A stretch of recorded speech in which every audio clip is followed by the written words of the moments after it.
Мен Мұхтар Әуезов атындағы орта мектебінің 7-ші сынып оқушысы Қадырбек Асыл. Ахмет Байтұрсынұлы егіннің бастары. Bir адам жас баласын жанына алды, екеуі сайран edip кетіп қалды. Қыдыры барды бері жүрді дағы, егінші егін еккен жерге барды. Аралап әр егінді қарап жүрді, кезеді пісіп болған егін түрлі. Бастарын дәнге толған төмен салып, бидайлар биіне тағзым етіп тұрды. Жалғыз-ақ бір бидай тұр көкке қарап, биіне бір жалғыз өзін көкке балап. Баланың су бидайға көзі түсіп, білмекке кетті көңіл жөнін сұрап. Қобалап бидайлар тұр басын салып, жіберген мырза Құдай нұрға қанып. Ай әке, мұның мәнін түсіндірші, бір іске тұрмын өзім қайран қалып.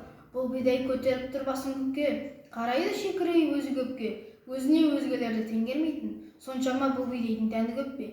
Айтайын мұның мәнін балам саған, шырағым түрін көріп таңдан болған. Өзгесі төмен қарап бүгілгенге, ойлама кем екенді бәрі сонан. Және де әкесі айтты баласына, сұқтанба құр зорайған қарасына.